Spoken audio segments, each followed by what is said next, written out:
Nosotros vamos a saludar a nuestros auspiciadores y al regreso tenemos esta esperada conversación con el profesor Paulo Delgado y el historiador Quesque, ¿no? Quienes vienen a comentar todo, ¿no? Todo lo que ocurrió después del 6 de agosto de 1945, día en que Estados Unidos nos lanzó la primera bomba.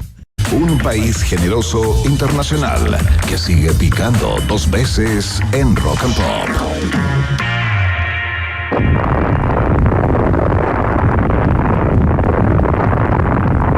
Según los pocos testigos que quedan vivos, aquella mañana, ¿no?, del 6 de agosto de 1945, exactamente a las 8:15 de la mañana, lo que se vio fue una luz muy blanca, encandilante. Luego se escuchó un silencio.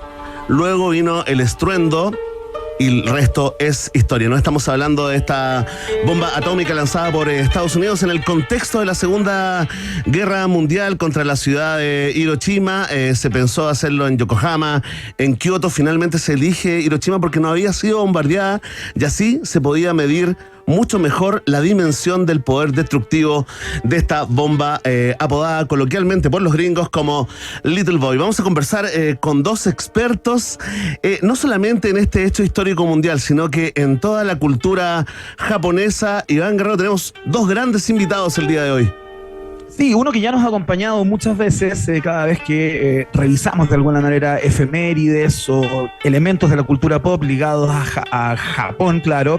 Paulo Delgado, él es historiador, es profe de historia, fundador y presidente de la Fundación Japonistas Chile. Y nos acompaña hoy Keisuke Hitomi, él es historiador también y miembro de la Fundación Japonistas Chile. Keisuke, Paulo, muy bienvenido, muchas gracias por estar en el día de hoy acá. Hola, muy buenas tardes, Iván, Verne. Muchas gracias, como siempre, por recibirnos acá en Radio Rock and Pop para traer parte de la cultura japonesa y entender mucho mejor estos acontecimientos que tiene, en este caso, tiene repercusión mundial. Así es, le damos la bienvenida también al profesor Keisuke Hitomi. Keisuke, bienvenido nuevamente, ¿eh? Oh, perdón, bienvenido por primera vez. Lo que pasa es que yo me había juntado contigo alguna vez antes, ¿no?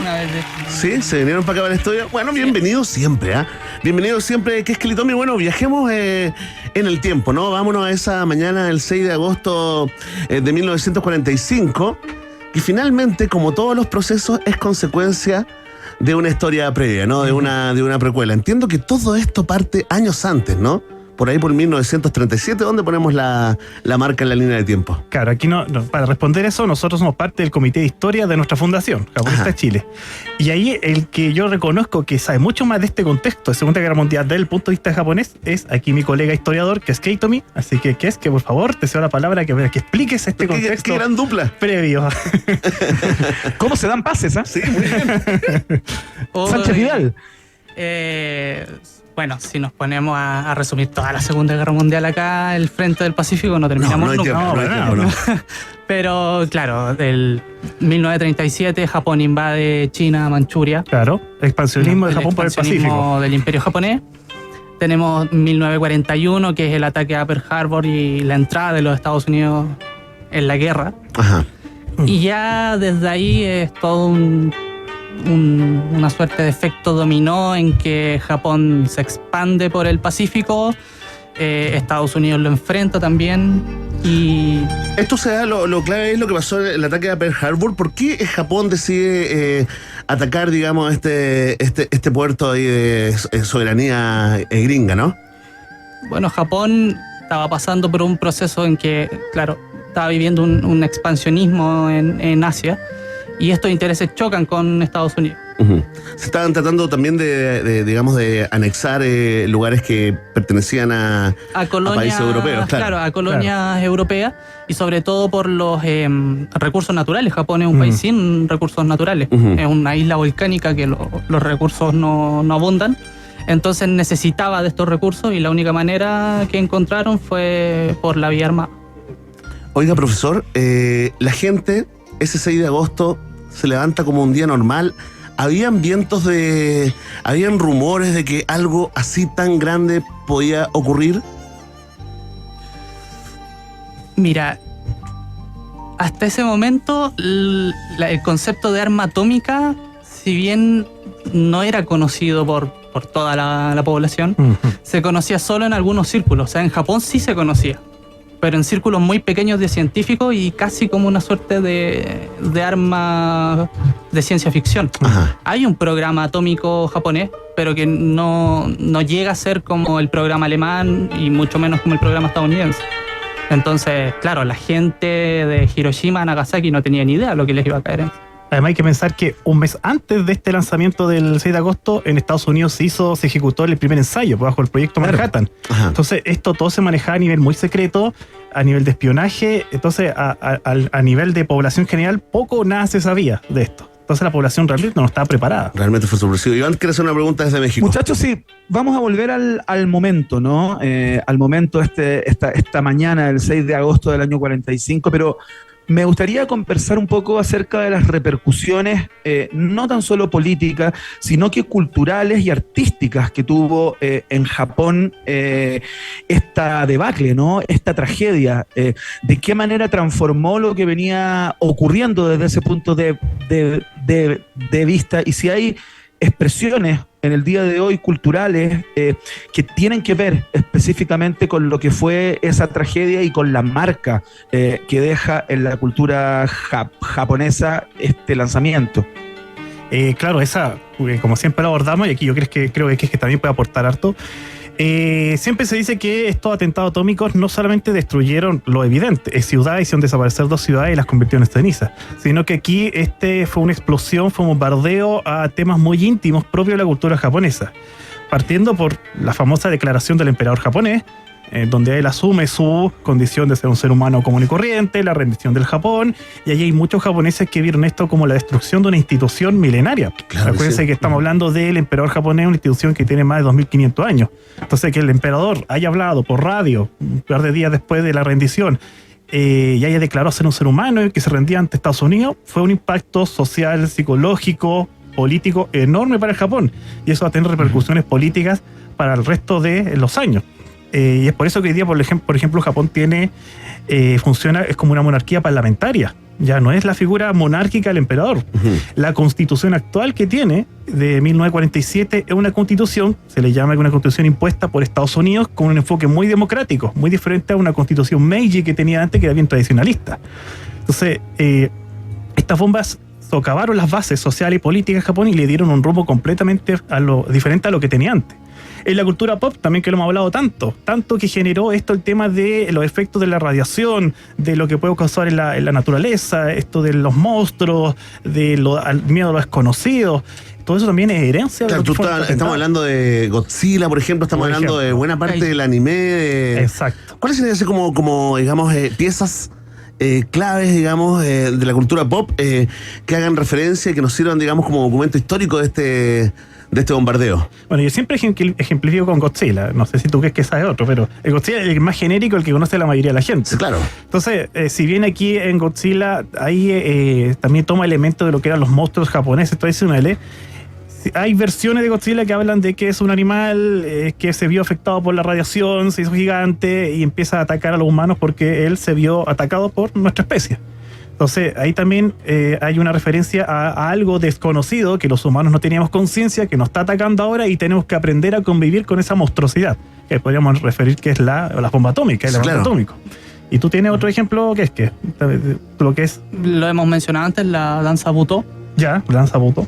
La danza Butô, que nace como la década de los 50 como una expresión artística. Ajá. Cuéntanos un poquito, cuéntale a la gente también de qué se trata. Inmediatamente algunos se nos vino la imagen de estos actores desnudos o semidesnudos pintados de blanco como víctimas de justamente una bomba nuclear, ¿no? Claro, o sea, uno ve las performances y es gente que se pinta de blanco, se pinta como heridas, ¿no? Y tiene unos movimientos muy particulares. Sí, claro.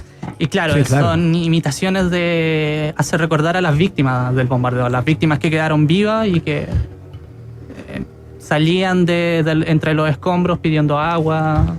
es un teatro del horror que además, Iván, con tertulios, tuvo, digamos, proyecciones lejísimos de Japón mismo, ¿no? Estamos conversando con el profesor Paulo Delgado y también con el historiador, ¿no? Ambos miembros de la Fundación Japonistas Chile, Keisuke Litome. ¿Qué pasó con los japoneses? Porque esta fue una declaración de guerra, de hecho se llama la Guerra Mundial, aunque países como Chile también tomaron partido, ¿no? Hay una, digamos, hermosa declaración de guerra contra Japón, ¿no? Que da mucha risa, parece anecdótico, pero a los que no le da nada de risa son las familias japonesas que vivían acá en Chile. Cuéntanos qué pasó con ellos en el periodo en que se les declaró la guerra.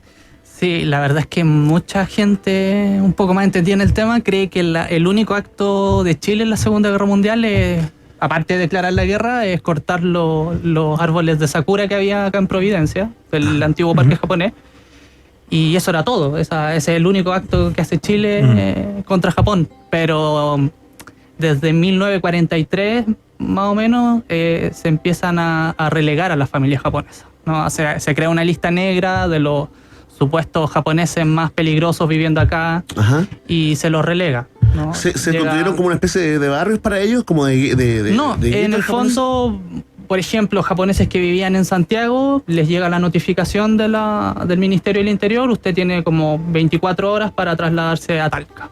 Ya, ya. Y usted se va a Talca, ahí usted vea dónde se queda, ¿no? Con lo poco y nada que tiene. ¿Arreglatela solito en el fondo? Sí. Claro, pero de Talca no sale. Y tiene que ir todos los días a Carabineros a dejar constancia. ¿Pusiste Talca como un ejemplo así random o no? Porque, digamos, porque la gente no escucha. ¿Como por decir algo o era en Talca primero? Nada contra Talca, pero no, sí, se relegaron a Talca, pero a muchas zonas también. O sea, generalmente al interior del país. Mira, oigan, muchachos, Paulo y Keisuke, estamos conversando con los historiadores Paulo Delgado y Keisuke Litome. Ellos son parte de la Fundación Japonistas Chile y hablamos con ellos a propósito de la doble explosión de Hiroshima y Nagasaki, un 6 y un 9 de agosto de 1945. Quiero ir a la conmemoración. ¿Qué es lo que ocurre en Japón en días como ayer o lo que va a ocurrir en 2 días más, ¿no? ¿Cómo se conmemora esto hoy en día y cómo ha ido mutando esa conmemoración a lo largo de los años, ¿no? Dicen que el tiempo todo lo borra, pero no sé si un sisma de esta categoría puede ser borrado por completo, ¿no? Tengo la impresión que todo tiene que ver mucho más en una atmósfera de paz y de construcción de la paz mundial y aportar a ese sentimiento, pero no hay grupos que al día de hoy guarden cierto rencor, rabia, odio y lo manifiesten de alguna manera. Digamos, ¿todo se lleva a cabo en un ambiente de corrección política o hay grupos que al día de hoy lo conmemoran de manera distinta? Bien, con respecto a cómo se conmemora eso, la parte de los que están más opuestos a esto se lo voy a dejar a Keisuke. Él se maneja más la política japonesa. Pero con respecto a la conmemoración, efectivamente, como tú dices, desde hace 70 y tantos años atrás, Japón, cada una de estas 2 ciudades, Hiroshima y Nagasaki, conmemoran estos días en una jornada de reflexión diaria. Cada uno de los alcaldes de estas ciudades va a los parques, sitios de memoria que tienen estas ciudades, donde las bombas estallaron a cierta altura y borraron todas las ciudades de la época. Va el alcalde que preside esto de cada ciudad, ojalá asisten, se suele invitar a mandatarios internacionales y ojalá fueran de las potencias que aún tienen armas nucleares. Y la reflexión es que ojalá estas ciudades son como ejemplo de que el nunca más, el famoso nunca más, pero aplicado a la ciudad japonesa. Esto no puede volver a suceder, porque aquí tenemos víctimas de la sociedad común y corriente, no eran la mayor cantidad de muertos, no eran militares, sino que eran civiles, que esto no tiene que volver a pasar. Y por eso en Hiroshima, y ahí tomando las palabras de Iván, existe la llama de la paz. Esa llama está prendida desde que se crearon estos parques y los japoneses dicen, esta llama se va a apagar solamente el día en que no haya más proliferación de armamento atómico. Y la llama sigue prendida. Y eso es a futuro. Y más encima estos parques adquieren más sentido hoy en día desde que comenzaron los ensayos nucleares de Corea del Norte. que está amenazando, lanza su misil Claro que balístico a su alrededor. Reviviendo el trauma, ¿no? Reviviendo el trauma. Claro. Y más encima ahora tenemos desde el año pasado la famosa guerra Rusia-Ucrania, en donde también se ha mencionado, se ha empezado a insinuar que vamos a poder usar estas armas. Entonces el discurso, a pesar de más de 70 años, sigue vivo. Y de hecho los parques de memoria tienen más peso hoy en día que antes. Están volviendo a tener más peso con este mensaje potente de no amenace, no use armamento. Ya sabemos lo que pasó y ahora que hay armamento de hidrógeno, las bombas de hidrógeno, peor aún. Es increíble esta espiral en que estamos en la historia, ¿no? Estamos recordando aquel momento, ¿no? Esta efeméride triste para el planeta, el lanzamiento de la primera bomba atómica, que en el interior, fíjate, cuando explota esta bomba atómica, en el interior, digamos, de este pequeño sol, la temperatura llegó a 1.000.000 de grados Celsius. Finalmente, cuando explota, ¿no? 3.000 o 4.000 grados Celsius fue lo que afectó, digamos, a toda esta gente, radiación infrarroja, rayos gamma. Aquí tengo la cantidad de muertos solamente en Hiroshima. Fíjate que a menos de 500 metros de la explosión, viste que cayó ahí, se desvió 200 metros, cayó una clínica quirúrgica, creo. Sí. A menos de 200 metros, 100% de muertos. A menos de 500 metros, 95% de muertos. A 1 kilómetro, el 60% de la gente murió, y a 1,5 kilómetros ya el porcentaje baja a 35%, ¿no? Hay un cálculo probable, ustedes lo manejan, 70.000 muertos inmediatamente, más de 160.000 a noviembre del año 1945 en una ciudad que tenía 300.000 habitantes. O sea, claro. podemos decir que la mitad del pueblo fue, digamos, liquidado. Hay algo bueno, me llama la atención dos cosas. Una, que Estados Unidos, ok, todos sabemos que ellos lanzan la bomba atómica, la desarrollan y la lanzan, pero increíble en estas conmemoraciones, da la impresión, Paulo, que como que la bomba se hubiera lanzado sola, man. Siento que hay poco recuerdo como a ese otro lado de la locura, ¿no? De la demencia, de la guerra. Y les quiero preguntar, anexado con esto, ¿no? ¿Algo bueno salió de esta experiencia? ¿El pueblo japonés, la sociedad japonesa sacó lecciones? ¿Hay, digamos, una herencia positiva de un momento tan trágico? Es que esta es la palabra como descendiente japonés que tú puedes hablar con propiedad, claro, desde la experiencia. Los abuelos de Tokio, son de Tokio los abuelos de Quisque. Bueno, buenos dentro del contexto malo que pudo haber pasado ahí. Tenemos, bueno, Paulo ahí sabe más del tema, pero la constitución japonesa, ¿no? Esta política de que Japón abandona la guerra, ¿no? Hoy Japón tiene un ejército, pero es un ejército que se denomina fuerzas de autodefensa.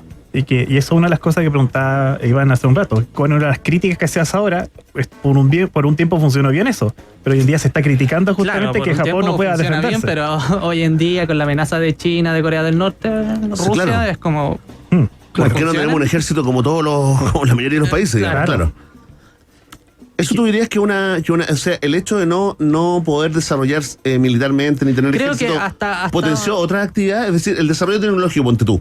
¿La innovación tiene que ver de alguna forma, podría ser como un efecto positivo de esto que pasó un 6 de agosto? ¿Qué es qué? Sí, no solo de la bomba atómica, yo creo que de la guerra en sí. O sea, Japón era un país que quedó devastado, ¿no? Todos conocemos lo que se llama el milagro japonés, pero es porque a Japón no le quedó otra opción, ¿no? Y cuando Japón lo vemos que está en las ruinas y luego se pone como puntero en la tecnología, como economía, es porque no tiene otras opciones. Claro. Sí, de hecho, volviendo al tema de la cultura pop, que yo sé que cae muy bien acá, un dato curioso es que tras los terremotos que tuvo Japón, Tokio especialmente, inicio del siglo XX, y tras los bombardeos atómicos, muchos estudios de cine, de animación que están haciendo, todo se vio arrasado. Y al no tener nada, los japoneses tuvieron que hacer de la nada, empezar a hacer cosas y empezar a observar qué se hacía en el mundo. Entonces, tratando de verlo un poco positivo, sí, pues, al no tener nada, hagámoslo todo de nuevo, pero mejor que antes. Entonces ahí comenzó esta innovación tecnológica, aprendamos de los errores, aprendamos del extranjero, y así nació, por ejemplo, los primeros estudios de animación y de cine japoneses post-45 y se desarrollaron en 50, que empezaron rápidamente a ponerse a la altura de lo que era el cine internacional europeo estadounidense. Entonces, tuvieron esa capacidad de reinventarse y de volver a reactivar la industria después de este episodio en que los dejó en cenizas, por ejemplo. Una tremenda conversación con los amigos de Japonistas Chile, la fundación. A Paulo Delgado lo citamos, lo requerimos permanentemente, siempre tiene la voluntad de conversar con este programa. Aquí es que Litomi, historiador también, parte de esa comunidad, de ese grupo, lo conocimos en el día de hoy. Les queremos dar las gracias por haber estado en el día de hoy acá y entregarnos todos estos costados, ¿no? De esta tragedia que cambió el mundo para siempre. Las bombas de Hiroshima y Nagasaki, una un día como ayer y otra que se conmemorará en un par de días más. Que les vaya muy bien. Un abrazo grande. Muchas gracias, Iván, por la mención y por los saludos. Y antes de irnos, Sí, claro. si nos permite unos segundos, es que si la gente quiere profundizar en estos temas, y yo vamos a hablar de esto en la semana. Vamos ¿Dónde? a hacer una ¿Cuándo? charla.